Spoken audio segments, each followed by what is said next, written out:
Señoras, señores, ¿qué tal? Buenos días, muy buenos días y bienvenidos a Radio Intereconomía, a Capital Intereconomía. Es viernes ya 5 de diciembre, estamos a las puertas del Puente de la Inmaculada, el último del año. Quedan 20 días para la Navidad, esto va que vuela. Viernes que viene con la mirada puesta en varios frentes, aquí en España, mirada puesta en Extremadura. Ya ha comenzado la campaña electoral con la vista puesta en la cita del 21 de diciembre. María Guardiola parte como favorita enfrente tiene al socialista Miguel Ángel Gallardo. Será esta cita un termómetro claro para ver cuánto aguanta Pedro Sánchez al frente de la legislatura que encarna aún sin presupuestos generales del Estado. Viernes que viene con la mirada puesta en el exterior, en esas negociaciones de paz para Ucrania. Mientras Putin termina su viaje a la India con claros intereses comerciales, la Unión Europea perfila el plan para financiar a Kiev. Y en los mercados, bueno, fiesta, especialmente la renta variable española, más 44% en el año para un IBEX que pulveriza máximos. Los mercados encaran la recta final de semana con la expectativa puesta en la Reserva Federal, que recortará tipos el próximo día 10. Y hoy, importante, inflación con el PCE que se va a publicar Eva Villanueva en Estados Unidos. Buenos días. Muy buenos días. Pues sí, efectivamente es la gran referencia que va a esperar el mercado después de haber visto ese apagón durante ese largo periodo de shutdown que se abría y se ponía fin a ese cierre de gobierno de Estados Unidos hace varias semanas. Anoche Wall Street veíamos cómo se anotaba una jornada de signo mixto al cierre del principal mercado del mundo, el S&P 500. Veíamos cómo avanzaba hasta los 6.857 puntos y durante la noche los futuros se han estado moviéndose con movimientos estrechos y hemos visto de hecho al S&P 500 con avances muy moderados, por ejemplo del 0,20%. Los operadores ahora están atados de manos a esas expectativas, aferrados a que habrá recortes de tipos en la reunión del 10 de diciembre, que Powell, cuando ponga además su dot plot, sus puntos azules de proyecciones macroeconómicas, estará avalado con esa expectativa que a esta hora la herramienta de la FED arroja una probabilidad de recortes del 88% y que se va a sentar en la lectura de su doble mandato, mirando el control de los precios y el mercado laboral. Hoy vamos a tener datos de inflación, los relativos a los ingresos y los gastos personales, SPC, ese dato favorito para Powell y para la Reserva Federal, y que se espera que arroje, según las previsiones, un aumento del 0,2% en el indicador subyacente, manteniendo la tasa anual sin cambios en el 2,9%. No vamos a tener el informe de empleo, ese empleo de nóminas no agrícolas.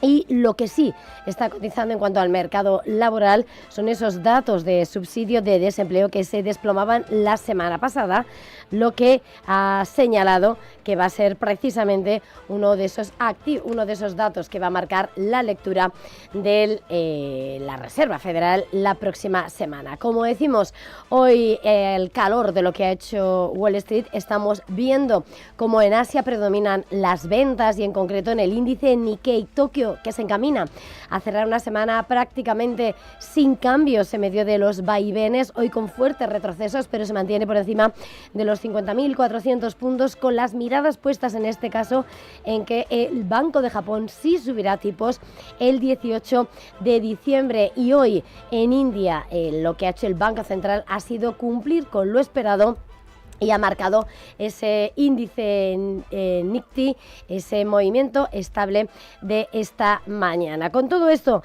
vemos cómo los futuros de Estados Unidos están avanzando a esta hora. Vemos, sin embargo, cómo la mirada en el mercado de bonos sigue estando puesta después de haber visto esa rentabilidad del Treasury a 10 años subir ligeramente hasta el 4,10, y viendo cómo el índice dólar, enfrentamiento de la moneda FIA frente al resto de las principales divisas, ha perdido los 98,92, mirando esas expectativas de recortes de tipos.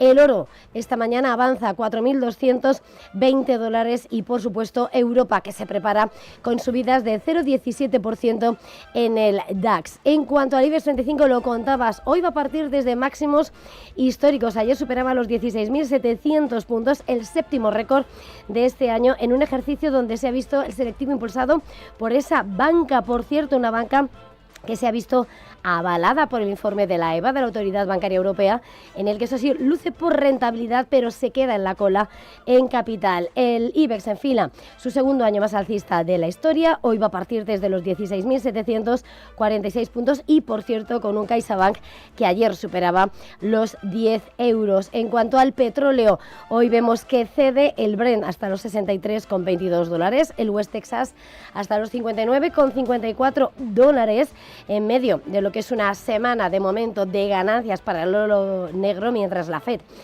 espera impulsar al mercado y se avecinan tensiones en Venezuela mientras destacan las conversaciones sobre Ucrania. Mencionabas el nivel máximo del IBEX 35, un valor CaixaBank, pero fuera de nuestras fronteras. Hay otro valor protagonista, Meta. La compañía de Mark Zuckerberg recortará un 30% su presupuesto de metaverso para centrarse en el campo de la inteligencia artificial. Roberto Sol, buenos días. Buenos días. Es la última de una larga lista de empresas que cambian el foco de su estrategia empresarial para darle más protagonismo al sector que ahora mismo es el principal catalizador del mercado, la inteligencia artificial, en un cambio bastante significativo, ya que desde 2021 la compañía ha invertido en Reality Labs, su segmento de negocio donde se encuentra el metaverso, más de 70.000 millones de dólares. De hecho, en el último trimestre, Reality Labs ha tenido unas pérdidas operativas de 4.400 millones de dólares. Esto puede ser la clave del cambio de parecer de Zuckerberg, puesto que para llegar a las grandes alianzas estratégicas que requiere la IA, se necesita mucho efectivo. De hecho, la falta del mismo de muchas de estas compañías ha provocado la desconfianza del mercado. Aquí en Europa, la compañía se enfrenta a una investigación antimonopolio de la Comisión Europea. El organismo quiere averiguar si la dueña de Facebook incumple las normas del mercado con la implementación de la inteligencia artificial en el servicio de mensajería. De hecho, la Comisión podría incluso detener de forma temporal las funciones de IA en WhatsApp hasta esclarecer el asunto. Teresa Rivera, comisaria europea de competencia, asegura que la medida busca que estas empresas dominantes abusen de su poder para desplazar a competidores innovadores, evitar que estas empresas abusen de su poder. A esto se le suma la última petición del PSOE, que busca que tanto Mark Zuckerberg como otros directivos de Meta compadezcan en el Congreso por un supuesto caso de espionaje a millones de usuarios. Y en clave internacional, mirando a la geopolítica, el canciller alemán Friedrich Merz viaja a Bruselas para convencer al primer ministro belga del uso de activos rusos para financiar, Rubén Gil, Ucrania. Es el plan de la presidenta de la Comisión Europea para financiar a Kiev con préstamos de 900.000 millones de euros y que ahora mismo está en punto muerto por la oposición de Bélgica, país en el que están depositados la mayor parte de esos activos rusos congelados. El canciller alemán y Ursula von der Leyen van a cenar hoy de manera privada con el primer ministro belga, al que intentarán convencer del uso de esos fondos para ayudar a Ucrania. Sin embargo, no es la única oposición que se encuentra en Bruselas a este plan, ya que el Banco Central Europeo también se opone a la propuesta. El organismo que preside Christine Lagarde, como ya les contábamos ayer, considera que el uso de activos rusos para financiar a Ucrania vulnera su mandato, ya que implicaría financiar indirectamente a los gobiernos europeos, una práctica que está prohibida por los tratados. Desde Rusia miran también con atención a estas negociaciones y avisan de que financiar a Ucrania con los activos rusos congelados justificaría la guerra a Europa. Y mientras el presidente ruso Vladimir Putin termina hoy su viaje a la India, donde se ha reunido con el primer ministro Narendra Modi para reforzar la cooperación comercial y estratégica de ambas potencias. Buena sintonía entre los dos mandatarios en un encuentro del que sale reforzada la alianza comercial y militar entre Rusia y la India. Primer viaje oficial de Putin a este país desde que comenzara la guerra en Ucrania, en el que el mandatario buscaba hacerse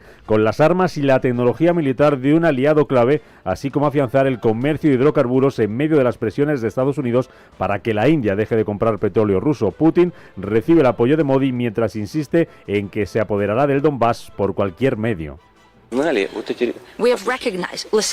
Durante 8 años no reconocimos las repúblicas autoproclamadas. Durante 8 años declararon su independencia y nosotros intentábamos construir relaciones con el resto de Ucrania. Cuando entendimos que era imposible, que simplemente estaban siendo destruidas, nos vimos obligados a reconocerlas, y no solo reconocerlas como un territorio parcial, sino dentro de las fronteras administrativas que existían en la época soviética, decía el presidente ruso. Por cierto, que acaba de hablar su asesor presidencial, Yuri Usakov, ha dicho que no se ha fijado todavía todavía una fecha para la próxima reunión con el enviado especial de Estados Unidos, con Steve Witkoff. También ha señalado que el presidente ruso aún no tiene planeada una llamada telefónica con el presidente estadounidense Donald Trump, pero que esa llamada, si fuera necesario, podría organizarse rápidamente. Y en el tablero geopolítico, otro viaje importante que termina hoy, el de Macron a China. El presidente francés, que concluye este viernes su viaje de 3 días en el que Francia y China han acordado profundizar su cooperación y han sellado acuerdos en sectores clave como el aeroespacial, la aeronáutica y la inteligencia artificial. Junto con la parte francesa, siempre partiendo del interés fundamental de los pueblos de ambos países y de los intereses a largo plazo de la comunidad internacional, eliminando todo tipo de interferencias, manteniendo el diálogo en igualdad, apertura y cooperación, para que la asociación estratégica integral entre China y Francia en este nuevo ciclo se fortalezca, decía el presidente chino. Por su parte, Macron reclama a su homólogo chino abrir una nueva etapa de diálogo sobre el insostenible desequilibrio comercial de Europa con el gigante asiático y advierte del riesgo de desintegración para el orden mundial. También le pide Macron a Xi que presione a Rusia para que ponga fin a la guerra en Ucrania. Creo que debemos hacer todo lo posible para que se alcancen compromisos, pero también para que el derecho internacional sea preservado y la estabilidad se mantenga en el tiempo. Espero que China pueda sumarse a nuestro llamamiento y a nuestros esfuerzos para lograr lo antes posible al menos un alto el fuego en forma de moratoria sobre los ataques dirigidos contra infraestructuras críticas. La forma d'un moratoire sur les frappes visant les infrastructures critiques.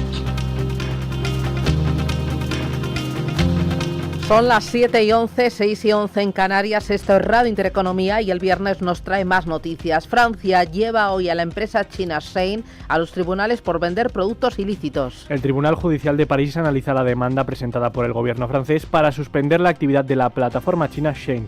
El Ejecutivo acusa a la compañía de comercializar productos ilegales, entre ellos muñecas sexuales con apariencia infantil, y pide medidas urgentes para frenar su distribución en el país. Bruselas propone dar más poderes al supervisor bursátil europeo para impulsar el mercado único. La Comisión plantea una serie de medidas para eliminar barreras y simplificar la integración de los mercados de la Unión Europea y propone que la vigilancia de grandes entidades recaiga sobre la Autoridad Europea de los Mercados de Valores. El Ejecutivo Comunitario alerta de la poca competitividad de los mercados financieros europeos por su fragmentación y su tamaño. Europa amplía el perímetro de la zona infectada por la peste porcina africana. Bruselas ha ampliado de 64 a 91 los municipios afectados por el brote de peste porcina africana en Barcelona y mantendrá las medidas de control hasta el 28 de febrero en un radio más amplio. Mientras tanto, el Ministerio de Agricultura eleva a 13 los casos positivos de jabalíes con peste porcina africana en Collserola y desde el gobierno catalán aseguran que la mayoría de animales muertos en la zona dan negativo en las pruebas. Y en Alemania el Bundestag prevé votar hoy la reforma de las pensiones. Una reforma que contempla mantener el nivel de las jubilaciones en un 48% del salario promedio hasta 2031